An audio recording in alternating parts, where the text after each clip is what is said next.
જય રામાપીર. ક્યાં જવાનું છે આપણે? હા છે ભાઈ, આવડનો વિસ્તાર છે.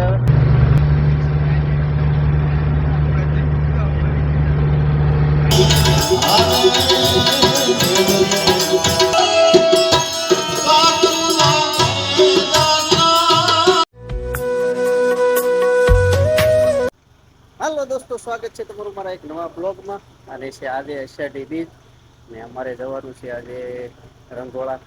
તો પણ આ બધા અમારા સાથી મિત્રો પણ તૈયાર થઈ ગયા છે. જોકે દર વખતે મસ્તરામ બાપુની જતા, તો ગાડી પણ અત્યારે મસ્તરામ બાપુની કમ્પ્લીટ થઈ ગઈ છે. અને બધા આ સાથી મિત્રો બધા આવવાના છે. ભાઈ બધાને જય રામાપીર. જય રામાપીર, જય રામાપીર, જય રામાપીર બધાને. અમારા જો ડ્રાઈવર પણ કમ્પ્લીટ થઈ ગયા છે. અને આ ભાઈ સંજયભાઈ, જય રામાપીર. આ રાતે હોય નહીં કોઈ દે, પણ રાતના લઈ લીધા છે ભાઈને. કાંઈક હાલે એમ કરજો ભાઈ, કે ભાઈ ને એમ રસ્તામાં. તો ભાઈ ગાડી સ્ટાર્ટ કરી નાખી છે. અને અમારે જો બધા જય રામાપીર. ક્યાં જવાનું છે આપણે? ગેબીધામ. ગેબીધામ જવા બધા તૈયાર થઈ ગયા છે કમ્પ્લીટ. તો ચાલો, લગભગ તો તમે કોઈ આ જગ્યા જોઈએ જ નહીં હોય. આ જગ્યાએ લગભગ મસ્તરામ બાપુ જ્યારે પહેલાં જતા, અને જાતા 2 વર્ષથી નથી જતા, પણ અમારે હવે યોગેશ બાપુનો વારો આવ્યો છે.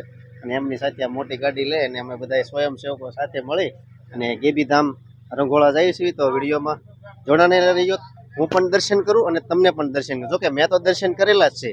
અને એક અનોખું ધામ છે, ગેબીધામ કહેવામાં આવે છે રંગોળા. આ છે ભાઈ આવડનો વિસ્તાર છે. ગાડી અત્યારે સણોસરા પટ્ટીમાં ચડી છે.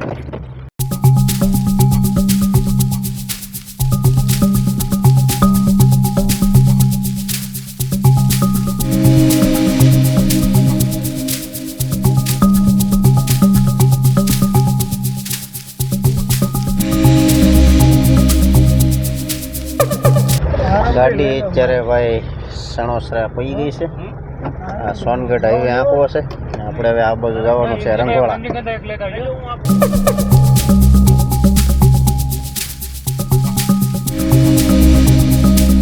તો ભાઈ ગાડી પડી ગઈ છે અત્યારે રંગોળા. અને ડીઝલ ખૂટી ગયું છે, ડીઝલ નખાવાનું છે. ડીઝલ પૂરાઈ જાય અને હવે અમે લગભગ રંગોળા જ પડી ગયા. રંગોળા જ પડી ગયા ને આપણે હવે. હા ભાઈ, જો આને આપણે ત્યાં મૂકતો આવવાનો છે. હા, મૂકણ ના મૂકજો. હા, બાપુના ગામ છે. આ તમારું ગામ છે ને બાપુ? ત્યાં કોઈ ગયા ને આ ભાઈને કંઈક વ્યવસ્થા કરી નાખી. મૂકી દેવો છે ને આપણે બરોબર. રંગોળા ગેબીનાથ મૂકીને આવવાનો છે. ક્યાં મૂકીને આવવાનો? રંગોળા ગેબીનાથ. રંગોળા ગેબીનાથ મૂકીને આવવાનો છે.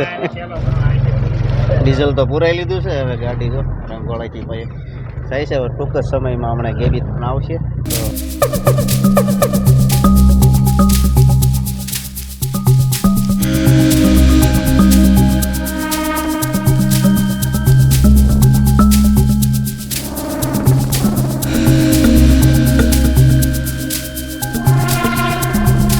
આ રંગોળા કીધું આ વાડી વિસ્તારમાં છે ગેબીધામ.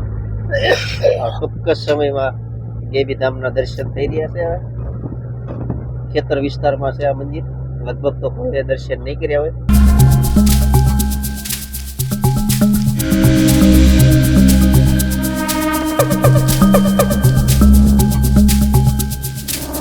તો ફાઇનલી મિત્રો, અમે જો આ રસ્તો તમે જો જંગલ વિસ્તારમાં જતો એવો તમને લાગતો હોય છે, પણ અમે અત્યારે ગેબીધામ પહોંચી ગયા છીએ.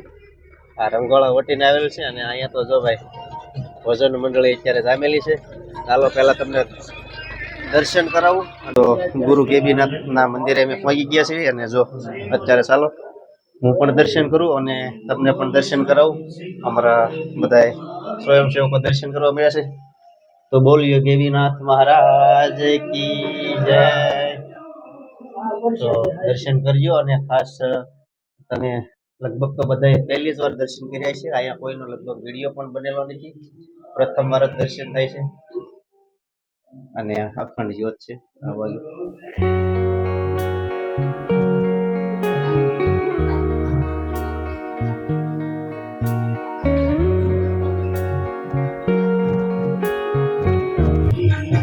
ભૂત ભૈરવ અમારા યોગેશ બાપુ દર્શન કરે છે. તો તમે પણ દર્શન કરો. જય ભૂત ભૈરવ દાદાની જય. કરો ચેતન ધૂણાના દર્શન. અને એની એક્ઝેક્ટ બાજુમાં મહાદેવના દર્શન કરો. બોલીએ મહાદેવ.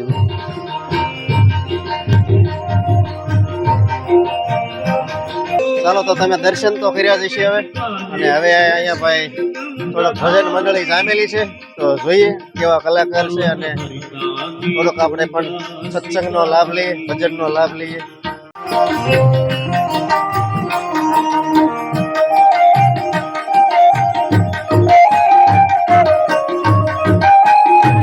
હા ભાઈ, ભજન મંડળીની આગળ જો ડાયરેક્ટ પરસેજીનો વારો આવ્યો બધાને.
થોડી પીર મારે જાવું સાસરીએ, એમાં શરમ મોહે તો નિશાની,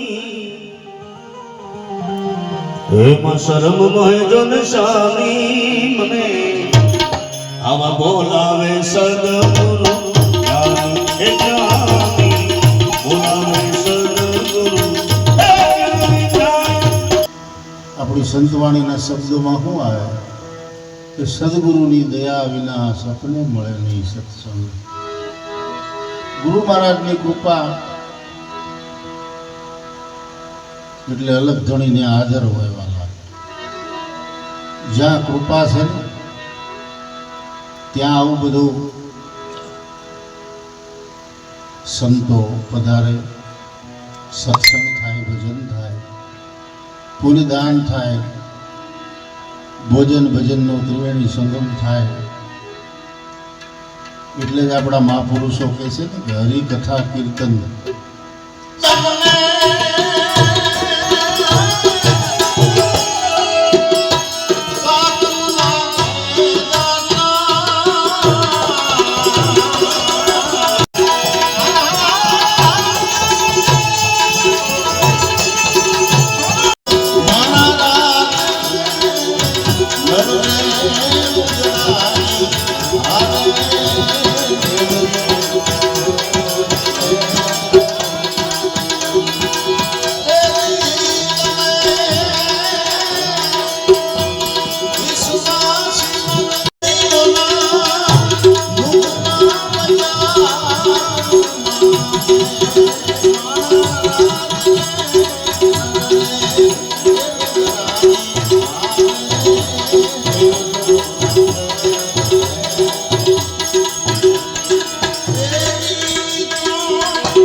મને માફ કરી દો. વાહની માથે થપાટ મારી તમે કહું ધબો મારી કીધું તું ઠેકાણે આવી ગયો છો હવે. હે તું ઠેકાણે આવી ગયો છો. અને કહેવાય છે કે રોકાણા માવજી તો આના ગાડા મારચો વૈયા ગયા પણ એ કીધું મારે આવવાનું નથી થતું. 5 રાતની થયા ને ત્યારે આપા ગીગાને એટલું કીધું કે બાપુ બીજું કાંઈ નહીં પણ દરવાજા બહાર નીકળાય એમ નથી. જે મેં કામ કર્યા છે ને બહે ભૂતડા પાહે એ ભૂતડો બહાર મને લેવા દે. પછીડી પાછી નાપા ગીગાએ એટલી તારી પાસે માયા છે ને જેટલા ભૂતડા આની માટે નાખી દે. એ ત્યાં જ એમ કે છે એ ભૂતડાનો તમને જે કાંઈ હતું માયા નાખી અને બાપાએ તમને કહો આમ ગાંઠ વાળી અને પડીકું વાળે એમ તમને કહું તમને આખો છે એ તમને પછીડીની માલિકો તમને કહું ફીંડલું વાળી અને ગાંઠ બાંધી અને ભૂતડા માથે થવા દીધું આ ભૂતડા હવે એ કામ કરશે. અને તમે જુઓ ગરમનો ભુવા છે પછી ગાદી માથે આવ્યા પાકવા મંડાણા અને ઘા થવા મંડાણા. તમે કહું જડીરામ તમે ઝાડ વાગવા મંડાણી બધા જાગી ગયા. એમાં કોઈક માણસે આવીને કીધું ને આપો ગીગો છે એ બેઠા હતા ઓટા બાંધે અને વીરપુર હામાં જોઈને દાંત ખડખડા દાંત કાઢતા હતા. એમાં કોઈક માણસે આવીને કીધું બાપા એટલું બધું કેમ દાંત કાઢો છો? ત્યાં કે વીરપુરની માલકોર જલાએ મોતી પોરવી લીધું.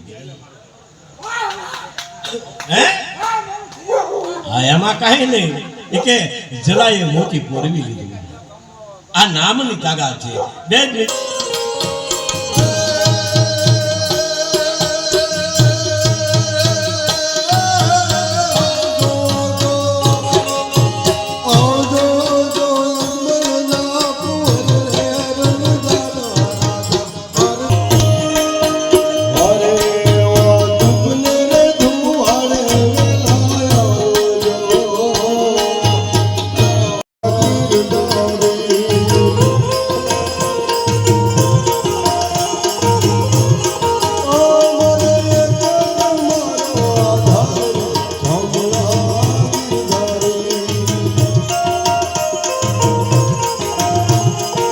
વાગી ગયા છે 3 હવે અને હવે જો ગાડી કમ્પ્લીટ કરી અને હવે જવાની તૈયારી થઈ ગઈ છે.